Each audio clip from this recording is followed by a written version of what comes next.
വളരെ പ്രധാനപ്പെട്ട ചില മൂല്യങ്ങൾ പാലിച്ചാൽ നമ്മൾ അള്ളാഹിൻ്റെ അടുത്ത് വലിയ ദറജയുള്ള ആൾക്കാരായിരിക്കും. ഒന്ന്, ആഴ്ചയിൽ ഒരു ദിവസം എല്ലാവരും നഖം മുറിക്കണം. ഒരു ചെറിയൊരു ആക്ടിവിറ്റി, കാര്യമായിട്ടൊന്നുമില്ല. അവനാൻ്റെ നഖത്തുമ്മക്ക് എല്ലാവരും നോക്കിയിട്ട് മുറിച്ചിട്ടുണ്ടെങ്കിൽ ഉഷാറായിട്ടുണ്ട് എന്ന് പറയാം. മുറിച്ചിട്ടില്ലെങ്കിൽ സ്വന്തമായിട്ട് ഇൻഷാ അല്ലാഹ് അടുത്ത വെള്ളിയാഴ്ച എന്തായാലും മുറിക്കുമെന്ന് പറയാം. ചെറിയ ആക്ടിവിറ്റിയാണ്. പക്ഷെ ചെയ്താൽ അടുത്ത വെള്ളിയാഴ്ച അങ്ങനെ നോക്കുമ്പോൾ ഈ ചെയ്ത്താന്മാരാണ് വല്ലാതെ നഖം വളർത്തൽ, അല്ലാതെ മനുഷ്യന്മാരല്ല. മനുഷ്യൻ ഏറ്റവും ചുരുങ്ങിയത് ആഴ്ചയിൽ ഒരു ദിവസമെങ്കിലും മുറിക്കും എന്നുള്ളതാണ്. അതുകൊണ്ട് എല്ലാവരും ഇനിയിപ്പോൾ കാലുമത്തെ നോക്കാൻ ഞാൻ പറയണില്ല, അത് ദോറുസ്കരിക്കുമ്പോൾ റുക്കൂക്ക് പോകുമ്പോൾ അവനാൻ്റെ കാലുമക്ക് നോക്കിയാൽ മതി. നഖം വളർത്തുന്ന ആൾക്കാർക്ക് ഉമ്മാനോട് ദേഷ്യം ഉണ്ടാവാൻ അത് കാരണമാവുന്നതാണ്.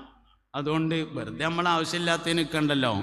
അതുകൊണ്ട് ഒന്നാമത്തെ കാര്യം എല്ലാവരും നഖം മുറിക്കണം ആഴ്ചയിൽ ഒരു ദിവസം എന്നുള്ളതാണ്. രണ്ടാമത്തെ കാര്യം, ഇടക്കിടക്ക് ചെരുപ്പൊന്ന് തേച്ചേക്കണം എല്ലാവരും. അവനായിട്ട് ചെരുപ്പൊന്ന് നോക്കാണി, ഇപ്പം നോക്കണ്ട, പിന്നെ നോക്കിയാൽ മതി. ഒന്ന് നോക്കാണി. ചെരുപ്പ് വൃത്തിയില്ലെങ്കിൽ ആൾ വൃത്തി ഉണ്ടാവില്ല എന്നാണ്. വൃത്തിയുള്ള മനുഷ്യന്റെ ചെരുപ്പ് വൃത്തി ഉണ്ടായിരിക്കുമെന്നതാണ്. എന്നും കഴുകണം എന്ന് പറഞ്ഞാൽ പ്രായോഗികമല്ലല്ലോ. ഒരു ഒന്നരാടെങ്കിലും സോപ്പിട്ടിട്ട് ചെരുപ്പൊന്നെല്ലാവരും കഴുകണം. അപ്പം നല്ല കുട്ടികളാവും. അതാണ് രണ്ടാമത്തെ കാര്യം. മൂന്നാമത്തെ കാര്യം, എല്ലാ വിഷയങ്ങൾക്കും വലത്തേതിനെ മുന്തിക്കണം, ഇടത്തേതിനെ മുന്തിക്കൽ ശറഅാക്കപ്പെട്ട ചില വിഷയങ്ങളുണ്ട്. ഉദാഹരണമായി പള്ളിയിൽ നിന്ന് പുറത്തേക്ക് വരിക, വീട്ടിൽ നിന്ന് പുറത്തേക്കിറങ്ങുക, ഓഫീസിൽ നിന്ന് പുറത്തേക്കിറങ്ങുക, ബാത്റൂമിലേക്ക് കയറുക തുടങ്ങിയ ഇടത്തുകാലിനെ ശറഅാക്കപ്പെട്ട വിഷയങ്ങളല്ലാത്ത മുഴുവൻ കാര്യങ്ങളിലും വലത്തേതിനെ മുന്തിക്കണം. നാലാമത്തെ കാര്യം, മുസ്തഫായ നബി സല്ലല്ലാഹു അലൈഹി വസല്ലമ തങ്ങൾ നടന്നതുപോലെ നടക്കണം. മുത്ത് നബി സല്ലല്ലാഹു അലൈഹി വസല്ലമ ഇരുന്നതുപോലെ ഇരിക്കണം. നബി തങ്ങൾ ചിരിച്ചതുപോലെ ചിരിക്കണം. ഇന്നമാ കാന യതബസ്സമു വലാ യുറാ ളിറാസുഹു എന്നാണ്. നബി സല്ലല്ലാഹു അലൈഹി വസല്ലമ പുഞ്ചിരിക്കുന്ന ആളായിരുന്നു എന്നും ജീവിതത്തിൽ പൊട്ടിച്ചിരിക്കാറുണ്ടായിരുന്നില്ല എന്നുമാണ്. ചിരി 3 തരത്തിലുണ്ട് എന്നാണ്. നമ്മളെ SV മുഹമ്മദ് അലി സാറുടെ സംഘാടകന്റെ ചിരി എന്ന് പറഞ്ഞൊരു പുസ്തകമുണ്ട്. ആ പുസ്തകത്തിൽ 3 കുറേ പറയുന്നുണ്ട്. അതിൽ ചെറുതൊന്നും നമുക്ക് ആവശ്യമില്ലാത്തതാണ്. പുസ്തകം എഴുതുമ്പോൾ ആവശ്യമുണ്ട്. ആവശ്യമുള്ളത് 3 ഒന്ന് ലഹക്ക് എന്ന ചിരിയാണ്, 2 തബസ്സും എന്ന ചിരിയാണ്, 3 ത്വലാഖത്തുൽ വജ്ഹ് എന്ന ചിരിയാണ്.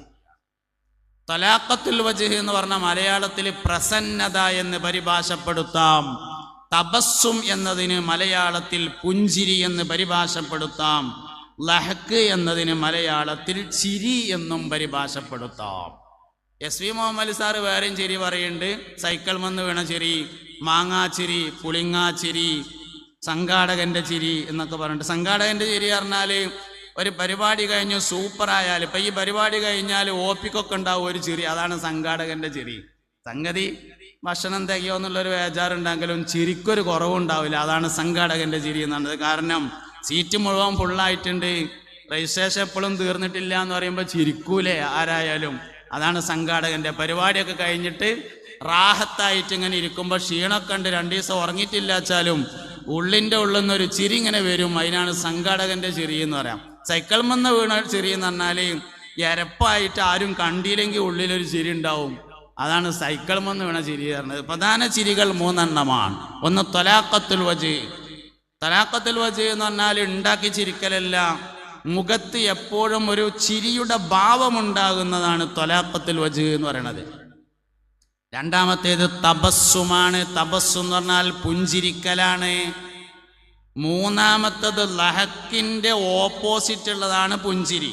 ലഹക്ക് എന്ന് പറഞ്ഞാൽ പൊട്ടിച്ചിരിക്കലാണ്. ചിരിക്കുമ്പോൾ ശബ്ദം പുറത്തേക്ക് വരികയോ ചിരിക്കുമ്പോൾ അണപ്പല്ല് പുറത്ത് കാണുകയോ ചെയ്യുന്നതിനാണ് പൊട്ടിച്ചിരി എന്ന് പറയുന്നത്. ഇത് രണ്ടുമില്ലാത്ത ചിരിക്കാണ് പുഞ്ചിരി എന്ന് പറഞ്ഞത്. മുസ്തഫായ നബി സല്ലല്ലാഹു അലൈഹി വസല്ലമയുടെ ചിരി അങ്ങനെയായിരുന്നു. ഇന്നമാ കാന യതബസ്സമു, തീർച്ചയായും മുഹമ്മദ് നബി സല്ലല്ലാഹു അലൈഹി വസല്ലമ തങ്ങൾ പുഞ്ചിരിക്കുന്ന ആളായിരുന്നു എന്നാണ്. ചെറിയ ചെറിയ കാര്യങ്ങളാണ് ഞാൻ പറഞ്ഞത്. ഇതൊക്കെ ഇന്ന് മുതൽ ജീവിതത്തിൽ കൊണ്ടുവരാനുള്ള സംഗതികളാണ്. കിടന്നുറങ്ങുമ്പോൾ എല്ലാവരും ഒതുണ്ടാക്കണം. ഉറങ്ങുമ്പോൾ എല്ലാവരും ഒരു ഒതുകൂടെ കൂടെ ഉറങ്ങുകയാണെങ്കിൽ അഥവാ ഉറക്കത്തിൽ മരിച്ചാൽ ഒതുവോടുകൂടെ മരിക്കാൻ പറ്റും എന്നുള്ളതാണ് അതിൻ്റെ വലിയൊരു നിയമത്ത്. കിടന്നുറങ്ങുമ്പോൾ ഒതുണ്ടാക്കുന്ന ആളുടെ ജീവിതത്തിൽ വലിയ മാറ്റം ഉണ്ടാവുന്നതാണ്. ചെറിയ ചെറിയ വിഷയങ്ങൾ, ചെറിയ ചെറിയ കാര്യങ്ങൾ നമ്മൾ എപ്പോഴും സൂക്ഷിക്കുക. ഒഴിവ് ദിവസങ്ങളിൽ കുടുംബ സന്ദർശനം നടത്തുക. ചങ്ങായിമാരൊക്കെ ഇപ്പോൾ കുറച്ച് സമയം ചെലവാക്കുക. ഒഴിവ് ദിവസങ്ങളിൽ കുടുംബങ്ങൾ സന്ദർശിക്കുക. മൻ അഹബ്ബ അൻ യുബ്സത ലഹു ഫീ റിസ്ഖിഹി വയൻസഅ ലഹു ഫീ അസരിഹി ഫല്യസിൽ റഹിമഹു.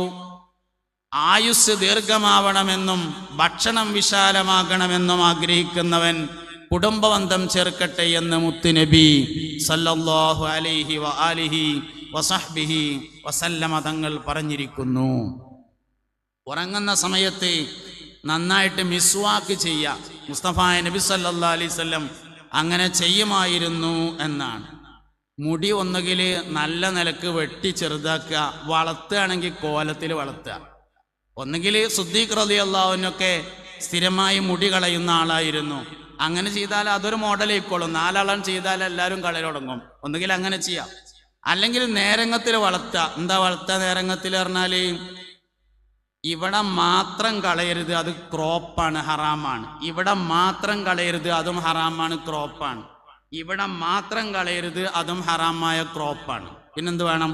ഒന്നിച്ച് വളർത്തിയിട്ട് ഒന്നുകിൽ ചെവിയുടെ നേരെ വെട്ടുക, അല്ലെങ്കിൽ ചുമല് വരേക്കും നീട്ടാവുന്നതാണ്. അതിൻ്റെ താഴത്തേക്ക് നീളാൻ പാടില്ല.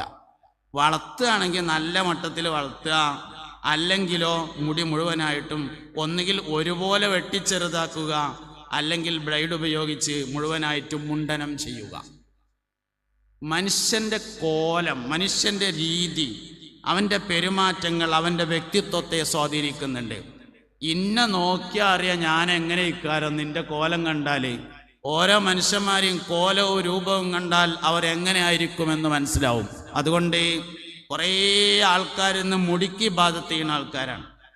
കുഴപ്പമൊന്നുമില്ല, വളർത്തുകയാണെങ്കിൽ വളർത്തേണ്ട കോലത്തിൽ, അല്ലെങ്കിൽ ഒന്നിച്ച് ഒരുപോലെ വെട്ടിച്ചെറുതാക്കുകയോ അല്ലെങ്കിൽ ഒന്നിച്ച് വടിച്ചു കളയുകയോ ചെയ്യുന്ന രീതി നമ്മുടെ ജീവിതത്തിൽ സ്വീകരിക്കുക.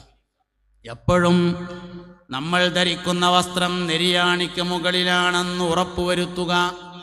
വൃത്തിയുള്ള വസ്ത്രങ്ങൾ മാത്രം ധരിക്കുക. പരമാവധി ജമാഅത്തിന് പള്ളിയിൽ എത്തിച്ചേരുക. ചീത്ത കൂട്ടുകെട്ടുകൾ ഒഴിവാക്കുക. നല്ലവരോട് മാത്രം കൂട്ടുകെട്ടുക. അറിഞ്ഞോ അറിയാതെയോ തമാശക്ക് പോലും, കമ്പനിക്ക് പോലും, രുചി അറിയാൻ പോലും ലഹരി വസ്തുക്കൾ ഉപയോഗിക്കാതിരിക്കുക. അറിഞ്ഞുപയോഗിക്കരുത്, അറിയാതെയും ഉപയോഗിക്കരുത്, കമ്പനിക്ക് വേണ്ടി ഉപയോഗിക്കരുത്, തമാശക്ക് വേണ്ടി ഉപയോഗിക്കരുത്.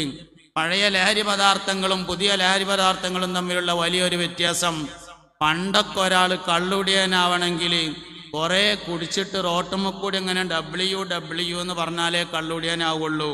ഇപ്പം അങ്ങനെയല്ല. ഒരു വട്ടം ഉപയോഗിച്ചാൽ തന്നെ അഡിക്ഷൻ ഉണ്ടാവുന്നതാണ് പുതിയ ലഹരി പദാർത്ഥങ്ങൾ. അതുകൊണ്ട് തമാശക്ക് പോലും, കമ്പനിക്ക് പോലും, രുചി അറിയാൻ പോലും ലഹരി വസ്തുക്കൾ ഉപയോഗിക്കാതിരിക്കണം എന്നതാണ് ശ്രദ്ധിക്കേണ്ട ഒരു കാര്യം. ഒഴിവുള്ള ദിവസങ്ങളിൽ കുടുംബ സന്ദർശനങ്ങൾ നടത്തണം. പഠനത്തിന് വലിയ പ്രാധാന്യം നൽകണം. സംസാരിക്കുന്നതിനേക്കാൾ കൂടുതൽ സംസാരിക്കാതിരിക്കാൻ വേണ്ടി ശ്രദ്ധിക്കണം. 63 കൊല്ലക്കാലം മുസ്തഫായ നബി സല്ലല്ലാഹു അലൈഹി വസല്ലമ തങ്ങൾ സംസാരിച്ചിട്ടും തിരിച്ചെടുക്കേണ്ട ഒരു വാക്ക് പോലും പറഞ്ഞില്ല എന്നാണ്. നമ്മുടെ എല്ലാ വിഷയങ്ങളും നബി തങ്ങളിലേക്ക് ബന്ധപ്പെടുത്തിയാൽ ബറക്കത്തുണ്ടാവും. ബറക്കത്തുള്ളതിന് മാത്രമാണ് നിലനിൽപ്പുള്ളത് എന്നതാണ്. ഭക്ഷണം കഴിക്കാൻ വേണ്ടി ഒരു സുപ്ര വിരിച്ച് കുറേ ആളുകൾ ഇരിക്കുന്നതിൽ ഒരാൾക്ക് മുഹമ്മദ് എന്ന് പേരുണ്ടെങ്കിൽ ആ തളികയിൽ നിന്ന് ഭക്ഷണം കഴിക്കുന്ന എല്ലാവർക്കും ബറക്കത്തുണ്ടായിരിക്കുമെന്നാണ്. അതുകൊണ്ട് ബറക്കത്തിന്റെ എല്ലാ കാര്യങ്ങളെയും നോക്കണം. ഓരോ വിഷയവും നബിതങ്ങളിലേക്ക് സല്ലല്ലാഹു അലൈഹി വസല്ലം എങ്ങനെ ബന്ധപ്പെട്ടു വരുന്നു എന്നതിനനുസരിച്ചാണ് ബറക്കത്ത് എന്ന് മനസ്സിലാക്കുന്നത്.